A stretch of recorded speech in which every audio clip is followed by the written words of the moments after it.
Welcome to Raavan academy. நம்ம இப்போ வந்து ஆர்ஆர்பி ஜேஇயில் நடந்த சீட்டிங் அரேஞ்ச்மெண்ட் கொஷின்ஸ் வந்து பார்க்கலாம். ரொம்ப ஹார்டஸ்ட்டாக டஃப்பாக இருந்தது. அதேமாதிரி அட்டம்ப்ட்ஸ் வந்து ரொம்ப கம்மியான பேர் ரைட் அட்டம்ப்ட்ஸ் பண்ணியிருக்குது. அந்த செக்ஷனில் வந்து இப்போ கொஷின்ஸ் வந்து பார்க்கலாம். அதுமாரி சீட்டிங் அரேஞ்ச்மெண்ட் பொறுத்த வரைக்கும் எல்லோரும் டிஃபிகல்ட்டாக ஃபேஸ் பண்ணுறது என்ன மெயினானதாக இருக்குன்னா 3 லைன்ஸ் 4 லைன்ஸ் இருக்கும். அதை வந்து ரீட் பண்ணுறதுக்கு வந்து கண்டிப்பாக எல்லோரும் டிஃபிகல்ட்டாக இருப்பாங்க. ஸோ அது வந்து ரீடிங் வந்து நீங்கள் ஒரு பை ப்ராக்டிஸில் தான் அதை இம்ப்ரூவ் பண்ண முடியும். டெய்லி வந்து நியூஸ் பேப்பர் ரீட் பண்ணுங்கள். அதுமாரி இந்த மாதிரி கொஸ்டின்ஸ் இந்த மாதிரி பேராகிராஃப் மாதிரி இருக்குதுன்னா லைட்டாக 2 டைம்ஸ் 3 டைம்ஸ் வந்து அதை ரீட் பண்ணாது தான் ஆகணும். ஃபஸ்ட்டு இனிஷியல் டைம்ஸில் வந்து 3 டைம்ஸ் 4 டைம்ஸ் கூட ரீட் பண்ணுற மாதிரி இருக்கும். ஏன்னா உங்களுக்கு நமக்கு அண்டர்ஸ்டாண்ட் பண்ணால் கண்டிப்பாக டைம் எடுக்கும். அதுக்கப்புறம் அண்டர்ஸ்டாண்ட் ஆகிடுச்சுன்னா ஈவன் நீங்கள் ஸ்டார்டிங்கில் ரீட் பண்ணுறப்பே கூட நீங்கள் சம்ஸ் வந்து செய்ய ஆரம்பிச்சிடலாம்.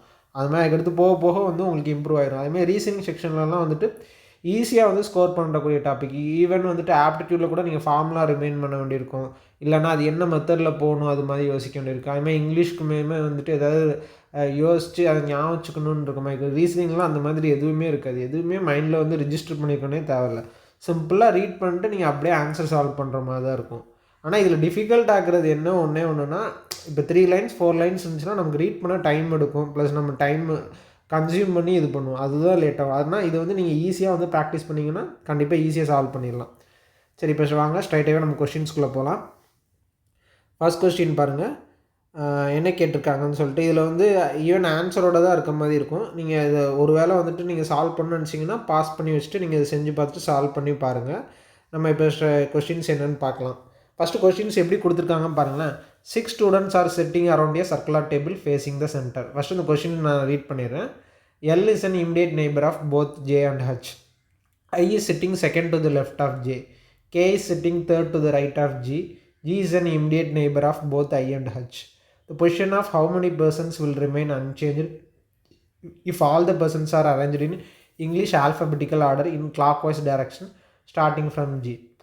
ஸோ இந்த மாதிரி கொஸ்டின்ஸ் வந்து ரீட் பண்ணுறப்ப கொஞ்சம் டைம் எடுக்கும். இதே மாதிரியே தான் உங்களுக்கு அதுக்கடுத்து. ஆனால் நீங்கள் ரீட் பண்ணிட்டீங்கன்னா உங்களுக்கு டக்குன்னு எடுத்து நீங்கள் சம் சால்வ் பண்ண போயிடலாம். ஃபஸ்ட்டு இப்போ என்ன சொல்லியிருக்காங்க, 6 ஸ்டூடெண்ட்ஸ் இருக்காங்க. அதுமாதிரி எல்லோரும் என்னென்னா சர்க்குலர் டேபிளில் ஃபேஸிங் த சென்டர் அப்படின்னு சொல்லியிருக்காங்க. ஸோ நம்ம நார்மலாக வந்துட்டு எப்போவுமே எப்படி சால்வ் பண்ணுவோம், ஒரு ரவுண்டு ஒன்று ஆரம்பிச்சிருங்க. ஸோ 6 ஸ்டூடெண்ட்ஸ் இருக்குன்றாங்க. 1 2 3 4. அதே மாதிரி எப்போவுமே வந்துட்டு டயக்ராம் வரைகிறப்ப ஃபேஸிங் த சென்டர்னு சொல்லிட்டாங்கன்னா ஒரு வேளை ஒரு பாசிபிலிட்டி இருக்கலாம், இல்லை 2 பாசிபிலிட்டி இருக்கலாம். ஸோ நமக்கு 2 பாசிபிலிட்டி இருக்க மாதிரி இருந்துச்சுன்னா இந்த அவுட்டர் சைடில் ஒரு இது வரைஞ்சிக்கோங்க. அதுமாதிரி இன்னொரு பாசிபிலிட்டிக்கு இன்னொரு சைடில் மேக்ஸிமம் 2 பாசிபிலிட்டினா இதே மாதிரி வரைஞ்சிக்கோங்க. அந்த ஆரோ மார்க் இதெல்லாம் மென்ஷன் பண்ணலாம் தேவையில்லை. அது லெஃப்ட்டில் இருக்குங்கிற மாதிரி பொசிஷனில் நீங்கள் எப்போவுமே அதை கன்சிடர் பண்ணிக்கோங்க. ஸோ இப்போ நம்ம ஸ்ட்ரைட்டாகவே கொஸ்டின் பார்க்கலாம். அடுத்து L is an immediate neighbor of both J and H அப்படின்னு சொல்லியிருக்காங்க. இதில் வந்துட்டு எது இது எழுதுகிறப்ப ஃபஸ்ட்டு எது ஃபிக்ஸ்டு கண்டிஷனில் இருக்குதுன்னு பார்க்கணும். ஃபிக்ஸ்டு கண்டிஷன் உள்ளதை நம்ம அப்படியே பொசிஷன் பண்ணிக்கலாம். பொசிஷன் பண்ணிட்டு நம்ம அப்படியே ஸ்ட்ரைட்டாக கொஷின்ஸ் பார்க்கலாம். அதுமாதிரி இப்போ ஃபஸ்ட் கொஸ்டின் என்ன கொடுத்துருக்காங்க, L is the immediate neighbor of both J and H. So L இந்த மாதிரி எழுதிட்டு J and H இந்த மாதிரி எழுதிக்கலாம். ஸோ அதே மாதிரி வேறு எப்படி எழுதிக்கலாம், L எப்படி எழுதிட்டு J and H இந்த மாதிரி கூட நம்ம எழுதிக்கலாம். ஓகேவா, 2 பொசிஷனில் இருக்கும் போது எழுதியாச்சு. அடுத்து வந்து I is sitting second to the left of J. I is sitting second to the left of Jனா இப்போ உள்ள கண்டிஷனில் பாருங்களேன்.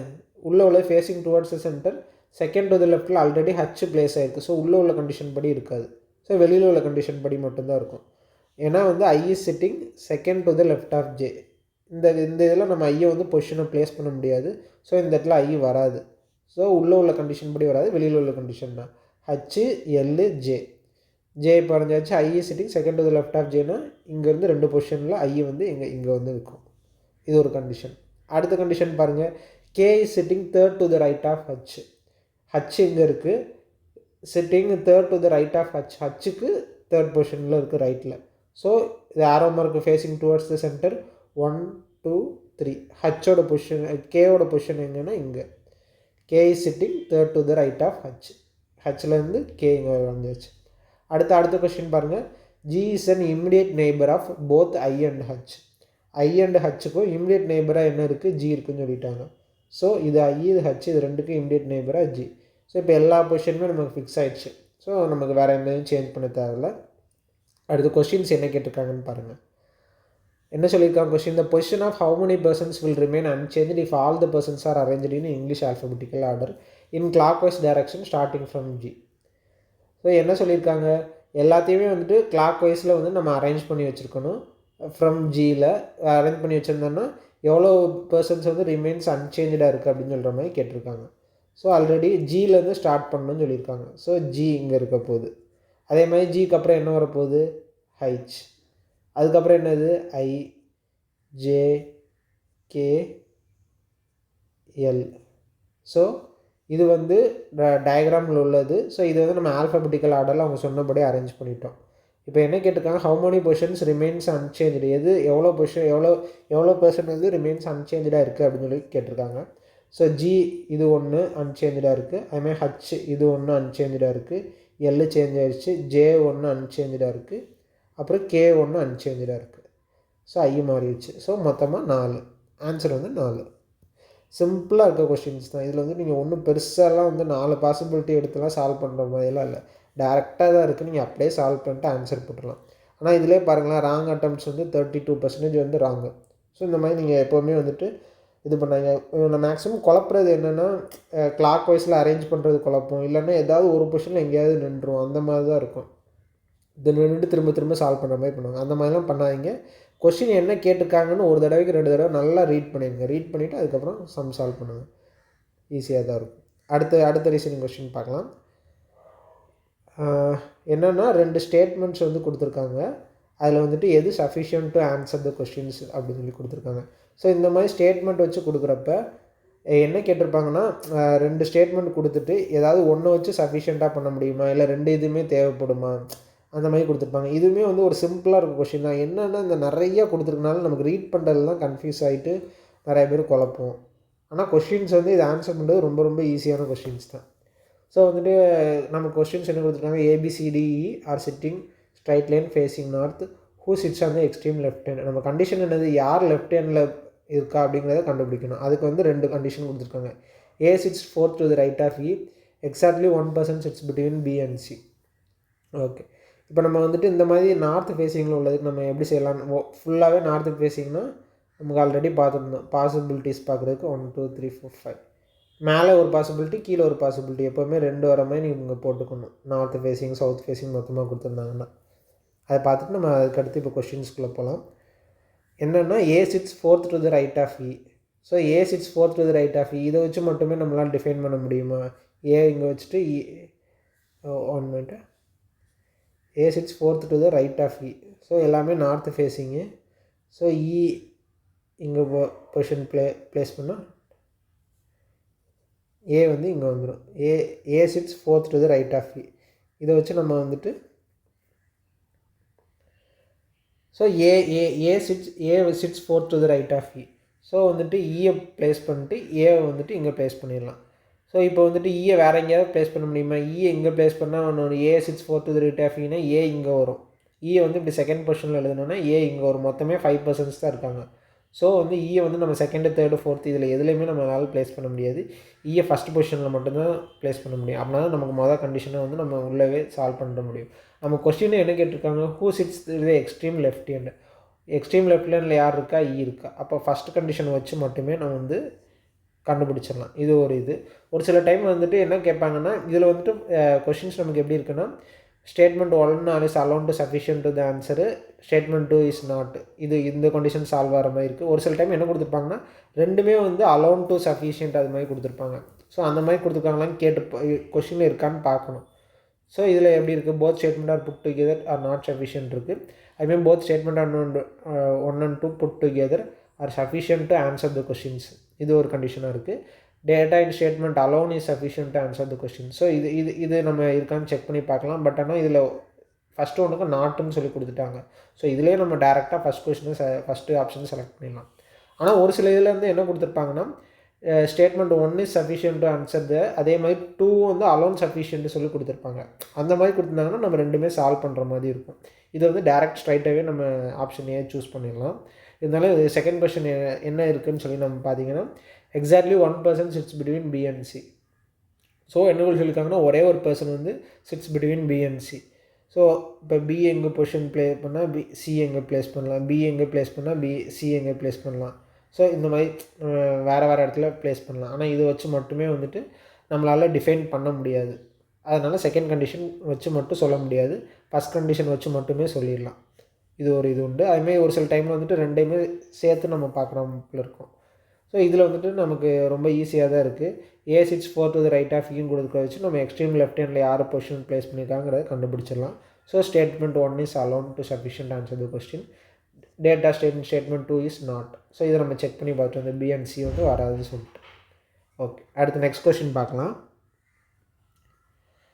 நெக்ஸ்ட் கொஸ்டின் வந்துட்டு என்னென்னா, ஒரு சர்க்குலர் டேபிள் ஃபேஸிங் சென்டர் வச்சு கொடுத்துருக்காங்க. ஸோ இதில் வந்து என்னென்னா, ஒரு 7% சிட்டிங் STUVWX 7% வந்து சிட்டிங் இந்த சர்க்குலர் டேபிள் ஃபேஸிங் சென்டர் அது மாதிரி தான் கொடுத்துருக்காங்க. ஸோ இந்த மாதிரி கொடுத்துருந்தாங்கன்னா ஃபேஸிங் சென்டர் மட்டும் கொடுத்துருந்தாங்கன்னா ஈஸி. ஒருவேளை பாதி இது ஃபேஸிங் டுவர்ட்ஸ் த சென்டர், பாதி பேர் அவே ஃப்ரம் த சென்டர், அது மாதிரிலாம் கொஷின்ஸ் வரும். அதுமாதிரி பாசிபிலிட்டிஸுமே வந்துட்டு ஒரு 2 பாசிபிலிட்டி இல்லை 4 பாசிபிலிட்டி வர்றது அளவுக்கு இருந்துச்சுனாலே மாட்ரேட் லெவல் தான், அதை நம்ம கண்டிப்பாக சால்வ் பண்ணலாம். ஸோ இதை விட தாண்டி போகுது, பாசிபிலிட்டிஸ் நிறையா போகலாம், அந்த மாதிரி இருந்துச்சுன்னா கொஷின்ஸ்லாம் ஸ்கிப் பண்ணிடுங்க. அந்த கொஷின்ஸ் வந்து நமக்கு வேண்டாம். ஏதாவது 1-2 எப்போயாச்சும் கொடுக்கலாம். ஸோ இப்போ வந்து நம்ம ஸ்ட்ரைட்டாகவே டேரெக்டாக தான் எல்லா கொஷின்ஸுமே இருக்குது. ஸோ சால்வ் பண்ணுற மாதிரி தான் இருக்குது. ஸோ இதில் கொஷின்ஸ் வந்து பார்க்கலாம். இப்போ வந்து சீட்டிங் அரேஞ்ச்மெண்ட்டு இதில் பார்த்தீங்கன்னா 7% சிட்டிங் அரவுண்டு. ஸோ ஒரு சர்க்கிள் வாங்கியாச்சு. 7% 1 2 3 4 5 6 7. ஸோ 7% சிட்டிங் அரவுண்டு 7% வந்து என்ன பண்ணியிருக்காங்க, சர்க்குலர் டேபிளில் ஃபேஸிங் டுவர்ட்ஸ் த சென்டரில் இருக்காங்க. அதுமாதிரி S sits 4th to the left of W, T sits 2nd to the right of S. First question எப்போவுமே ரீட் பண்ணிக்கோங்க. S sits 4th to the left of W, T sits 2nd to the right of S, V is neither the immediate neighbor of T nor S, X sits 3rd to the right of V, Y is not the immediate neighbor of W, how many people are sitting between S and T when counted from the left of S. நீங்கள் நிறைய இது read பண்ண உங்களுக்கு understand ஆகும். மொதல் read பண்ணுறப்ப கண்டிப்பாக புரியாது. அதுக்கப்புறம் நீங்கள் கொஞ்சம் கொஞ்சமாக புரிஞ்சுக்கலாம் இதை. அதேமாதிரி இப்போ ஃபஸ்ட்டு என்ன சொல்லியிருக்காங்க, S sits 4 to the left of W. இதெல்லாம் வந்து ஒரு ஃபிக்ஸ்டு கண்டிஷன் தான். ஸோ நம்ம ஸ்ட்ரைட்டாகவே டேரெக்டாக போட்டுடலாம். இப்போ என்ன பண்ணலாம், S sits 4 to the left of W. First W இங்கே ப்ளேஸ் பண்ணிடலாம். ஸோ வந்து S sits 4 to the left of 1 2 3 4 இந்த பொசிஷனில் வந்து S இருக்க போகுது. ஸோ அதேமாதிரி 2 பாசிபிலிட்டி வர சான்சஸ் இருக்கும். அதனால் நம்ம உள்ளேயும் கூட எழுதி வச்சுக்கலாம். அடுத்து என்ன சொல்லியிருக்காங்க, T sits 2nd to the right of S. So எல்லாமே வந்துட்டு எப்படி இருக்குது, ஃபேஸிங் டுவர்ட்ஸ் த சென்டரா. ஃபேஸிங் டுவர்ட்ஸ் சென்டர்னால் உள்ளே நோக்கி இருக்கும் ஆரோ மார்க்கு. ஓகேவா. அதனால் இப்போ T sits 2nd to the right of Sனால் உள்ளே நோக்கி இருக்க மாதிரி இருக்கும் arrow. So 2nd to the right of Sனால் இங்கே தான் T வரும். நம்ம குழப்பிட்டு இந்த சைடில் T போட்டுறாதீங்க. ஸோ டுவர்ட்ஸ் த சென்டர் இருக்கிறனால உள்ளே நோக்கி வரும். ஸோ ரைட் சைட்னா வெளியில் தான் இருக்கும். ஸோ இந்த இடத்துல நமக்கு T வரும். இந்த இடத்துல T இருக்கு. அதுமாதிரி V is neither the immediate neighbor of T nor S. Vயோட பொசிஷன் வந்து என்ன சொல்லியிருக்காங்கன்னா, T பக்கத்துலேயும் கிடையாது, S பக்கத்துலேயும் கிடையாதுன்னு சொல்லியிருக்காங்க. ஸோ T பக்கத்தில் இந்த 2 பொசிஷனும் போயிடும். அதுமாதிரி S பக்கத்தில் இந்த 2 பொசிஷனும் போயிடும். ஸோ Vயோட பொசிஷன் வந்து கண்டிப்பாக இங்கே தான் இருக்க போகுது கன்ஃபார்மு. ஸோ Vயோட பொசிஷன் ப்ளேஸ் பண்ணியாச்சு. அடுத்து வந்துட்டு X sits 3rd to the right of V. So Vயோட பொசிஷன் இந்த மாதிரி உள்ளே நோக்கி இருக்கா, 3rd to the right of V X. அப்போ 1 2 3 இந்த இடத்துல என்னவாக இருக்க போகுது, X இருக்க போகுது. Okay. Y is not the immediate neighbor of W. Y வந்து என்னது W பக்கத்தில் இருக்க போகிறதில்ல. ஸோ Y இங்கே வராது, மேலே அது இங்கே தான் வரும். ஸோ இப்போ நம்ம என்ன ஒன்று விட்டுருக்கோமோ அதை மட்டும் அரேஞ்ச் பண்ணாலே போதும். STU மட்டும் நம்ம போடல. ஸோ U மட்டும் போடல. இதில் வந்து டேரெக்டாக ஸ்ட்ரைட்டாகவே ஒரே இதை வச்சே போட்டுடலாம். உள்ளே உள்ளது நமக்கு மேக்ஸிமம் நீடடாக இருக்காது. ஒரு சில டைமில் உள்ளே உள்ளது பாசிபிலிட்டி வந்துச்சுன்னா உள்ளே உள்ளது நீங்கள் அகைன் சால்வ் பண்ணுற மாதிரி இருக்கும். இப்போ நமக்கு வந்து என்ன கொஷின்ஸ் கேட்டிருக்காங்கன்னு பாருங்கள். How many people are sitting between S and T when counted from the left of S. இந்த கொஷின்ஸ் வந்து நல்லா பார்த்துக்கோங்க. when counted from the left of S. எஸ்ஸோட பொசிஷன்லேருந்து லெஃப்ட் சைட்லேருந்து கவுண்ட் பண்ணோன்னா எத்தனை பேர் இருக்காங்க எஸ்ஸுக்கும் Tக்கும் இடையில அப்படிங்கிற மாதிரி கேட்டிருக்காங்க. ஸோ நம்ம இப்போ வெளியில் உள்ளது தான் அப்படியே அரேஞ்ச் பண்ணியிருக்கோம். ஸோ இப்படி இருக்கும். ஃபேஸிங் டுவர்ட்ஸ் த சென்டர்னால் என்னது எல்லாமே உள்ளே நோக்கி இருக்கும். ஓகேவா. இப்போ வந்துட்டு ஹவு மெனி பேர் எஸ்ஸுக்கும் Tக்கும் இடையில எத்தனை பேர் இருக்காங்கன்னு சொல்லி கேட்டிருக்காங்க.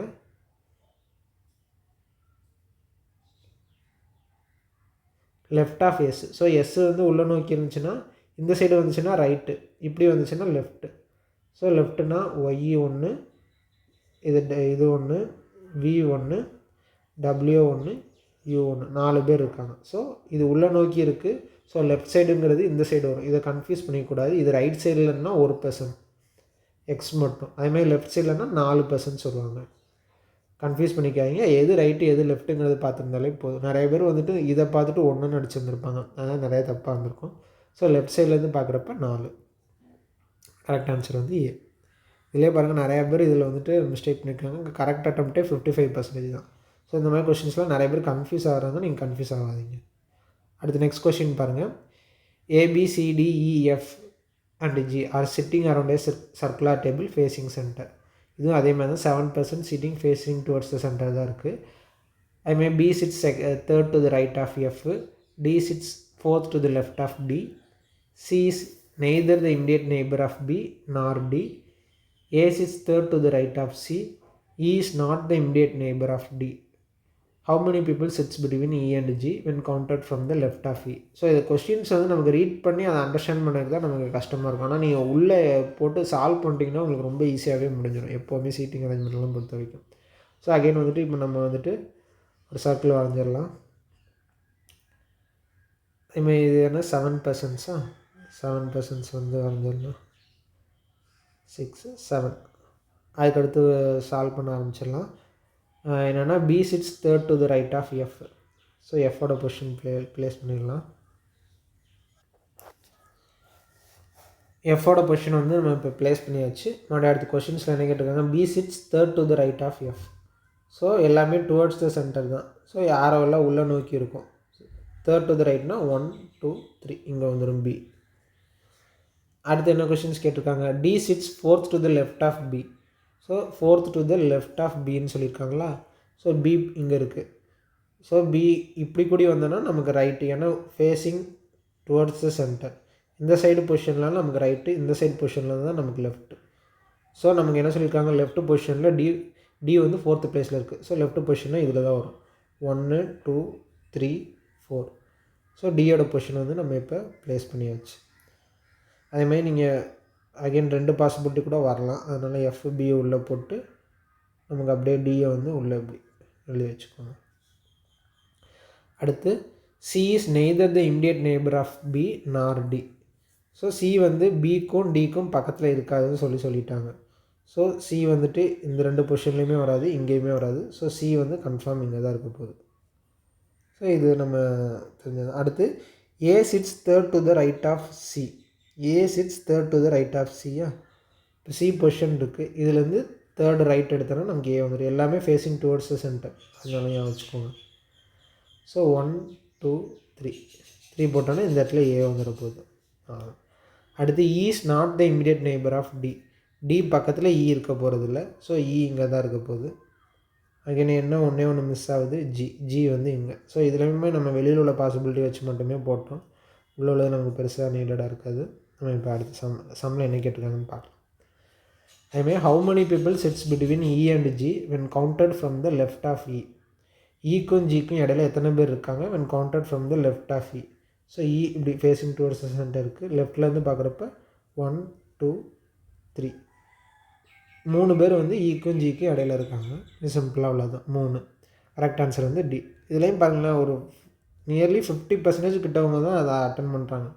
நிறைய பேர் கன்ஃபியூஸ் ஆகிடுறாங்க. நீங்கள் கன்ஃபியூஸ்லாம் ஆகாதீங்க, டேரெக்டாக அதை கொடுத்துட்டு அதை சால்வ் பண்ணாலே நமக்கு ஆன்சர் வந்துடும். என்ன கொஞ்சம் டைம் எடுக்கும், ப்ளஸ் ரீட் பண்ணுறதுக்கு உங்களுக்கு கொஞ்சம் டைம் எடுக்கும், அவ்வளோதான். ஆனால் இந்த மாதிரி கொஷின்ஸ்லாம் வந்து நம்ம சால்வ் பண்ண வேண்டியது. இதில் வந்து நம்ம கொஞ்சம் டிஃப்ரென்ஷியேட் பண்ண முடியும். அதேமாதிரி இந்த மாதிரி ரீசனிங்கில் நீங்கள் எவ்வளோ வேகமாக போட்டிங்களோ இது உங்களுக்கு ஒரு ஸ்கோரிங் செக்ஷனாக மாறிடும். மற்ற இதுக்கெலாம் வந்து உங்களுக்கு படிக்க வேண்டியிருக்கும். இதிலெல்லாம் வந்துட்டு நீங்கள் படிக்கவே தேவையில்லை, நல்லா வேகமாக ரீட் பண்ணாலே போதும். அதுமாதிரி வேகமாக ரீட் பண்ணுறதுக்கு இன்னொன்று என்னென்னா, நியூஸ் பேப்பர் டெய்லி ரீட் பண்ணுங்கள். News paper daily English news paper ஏதாவது ஒரு நியூஸ் பேப்பர் வாங்கி வச்சுக்கோங்க. வாங்கி வச்சுட்டு டெய்லி வந்துட்டு ஒரு 20 மினிட்ஸ் 30 மினிட்ஸ் ரீட் பண்ணுங்கள். ரீட் பண்ணிங்கனாலே உங்களுக்கு இங்கிலீஷ் காம்ப்ரிஹென்ஷனும் நல்லா இம்ப்ரூவ் ஆகும். ப்ளஸ் வந்துட்டு இந்த மாதிரி ரீட் பண்ணுறதுக்கு ரீசனிங்கில் தான் வேகமாகவும் ரீட் பண்ணுவீங்க. இந்த ரீட் பண்ணுறதுல தான் நம்ம டிஃப்ரென்ஷியேட் ஆகும் உங்களுக்கும். அடுத்த கொஷின்ஸ் பாருங்கள். என்ன கேட்டிருக்காங்க, questions given followed by 2 statements. Which of the statement is sufficient to answer the question? அது மாதிரி கேட்டிருக்காங்க. என்னென்னா எல்லாமே நார்த் ஃபேஸிங் வச்சு கொடுத்துருக்காங்க. Who sits the extreme left handle வந்து யார் இருக்கான்னு சொல்லி கேட்டிருக்காங்க. ஸோ இதில் வந்துட்டு நம்ம பார்க்குறப்ப எப்படி இருக்குன்னா, இதுவும் அந்த இதுக்கு முன்னாடி நம்ம சால்வ் பண்ண கொஷின்ஸ் மாதிரியே தான் இருக்குது. ஸோ எல்லாமே ஃபேஸிங் நார்த்து கொடுத்துருந்தாங்கன்னா நம்ம எப்போவுமே எப்படி செய்வோம், 2 3 4 5 மேலே ஒரு பாசிபிலிட்டி கீழே ஒரு பாசிபிலிட்டி போட்டுக்கலாம். அகெயின் 2 பாசிபிலிட்டி வந்துருந்துச்சுன்னா. ஸோ வந்துட்டு D sits second to the right of C. D sits second to the right of Cனா, ஸோ சிம்பிளாக வந்துட்டு இதை வச்சு நம்ம வந்து எக்ஸ்ட்ரீம் லெஃப்ட் ஹேண்டை நம்மளால் கண்டிப்பாக சஃபிஷியண்ட்டாக சொல்ல முடியாது. ஏன்னா டிஏ எங்கேனாலும் ப்ளேஸ் பண்ணிக்கலாம். D sits second to the right of Cனா சி எங்கே போட்டால் டி இங்கே வரும், சி எங்கே போட்டால் டி இங்கே வரும். ஸோ இதை வச்சு நம்ம ஒரு இதை நம்ம ஃபிக்ஸ் பண்ண முடியாது. ஸோ ஒன்றை மட்டும் வச்சு நம்ம சொல்ல முடியாது. ஸோ ஒன்று அலோன் இஸ் நாட் சஃபிஷியன்ட்டு ஞாபகம் வச்சுக்கோங்க. அதுமாதிரி exactly 2 people sits between B and D. இதை வச்சு நீங்கள் சால்வ் பண்ணுறப்பயுமே எக்ஸாக்ட்லி 2 personsனால் B and D இங்கே போட்டுக்கலாம், B and D இங்கேயும் போட்டுக்கலாம். ஸோ இதுவுமே வந்துட்டு நமக்கு 2 அலோன் சஃபிஷியன்ட் வந்து நமக்கு கண்டிப்பாக வராது. இது ரெண்டுமே வராது. அகெயின் ரெண்டையுமே போட்டு வச்சு பார்க்கலாம். D sits second to the right of C. Exactly 2 people sits between B and D. So exactly 2 people sits between B and Dனா இந்த ஒரு கண்டிஷன் இருக்கும், இங்கே ஒரு கண்டிஷன் இருக்கும். ஆனால் நமக்கு கண்டிஷன் என்னது, D sits second to the right of C. D sits second to the right of C. So சியை நம்ம இங்கே ப்ளேஸ் பண்ணிக்கலாம், சியை நம்ம இங்கேயும் ப்ளேஸ் பண்ணிக்கலாம். அகெயின் வந்துட்டு நமக்கு டி வந்துட்டு நம்ம கன்ஃபார்மாக இந்த இடத்துல தான் வரும், அதுமாதிரி பி கன்ஃபார்மாக அந்த லெஃப்ட் ஹேண்டில் தான் இருக்கும் அப்படின்னு சொல்லி நம்ம சொல்ல முடியாது. இந்த கண்டிஷனும் பாசிபிளாக தான் இருக்குது, அதுமாதிரி இந்த கண்டிஷனும் பாசிபிளாக தான் இருக்குது. ஸோ ரெண்டுமே வரலாம். ஸோ ரெண்டுமே வரலான்னா நம்ம கன்ஃபார்மாக பியோட பொசிஷனை வந்து ஃபிக்ஸ் பண்ண முடியாது. ஸோ அகெயின் வந்துட்டு இதில் என்ன சொல்லலாம்னா, both statement 1 and 2 put together are not sufficient to answer the question. Suppose இதில் இந்த 2 பொசிஷனுக்குரிய டேர்ம்ஸ் கொடுத்து வந்து ஃபிக்ஸ் பண்ணுற மாதிரி இருந்துச்சுன்னா, ஒரு வேளை நம்ம பி பொசிஷனை ஃபிக்ஸ் பண்ணிட்டாங்கன்னா நம்ம சொல்லிடலாம். ஆனால் இதில் வந்துட்டு நம்ம பி பொசிஷனில் ஃபிக்ஸ் பண்ண முடியாது. எல்லா கண்டிஷனும் சால்வ் பண்ணோன்னா நமக்கு மேலே உள்ள கண்டிஷனும் சால்வ் ஆகுது, கீழே உள்ள கண்டிஷனும் சால்வ் ஆகுது, அவங்க கொடுத்துருக்க எல்லா கண்டிஷனுமே போட்டாலுமே. ஸோ நம்ம வந்து இதில் வந்து ஃபிக்ஸ் பண்ண முடியாது. அதனால் வந்துட்டு இது ராங்கு. 1 and 2 போட்டாலுமே நமக்கு வந்து கிடைக்காது. அதனால் ஆன்சர் ஏ தான் இதில் கரெக்ட். எப்போவுமே both 1 and 2 are put together are not sufficient to answer the question. இதுதான். இதுலேயும் பாருங்கள் நிறைய பேர் வந்து இதிலெல்லாம் தப்பாக தான் போடுறாங்க. ஸோ சிம்பிளாக உள்ள கொஷின் தான் இதெல்லாம், கண்டிப்பாக சால்வ் பண்ணுங்கள். அதுமாதிரி இதை வந்து நீங்கள் இம்ப்ரூவ் பண்ணுறதுக்கு என்னென்னா, ரீசனிங்லாம் ஆக்சுவலாக இதெல்லாம் ஈஸி ஸ்கோரிங் டாப்பிக்கில் உள்ளது. அதுமாதிரி இதில் வந்துட்டு நீங்கள் வந்து மற்றவங்கள்ட்ட வந்து உங்களை வந்து ஒரு 2-3 கொஷின்ஸில் வந்து டிஃப்ரென்ஷியேட் பண்ணிடலாம்.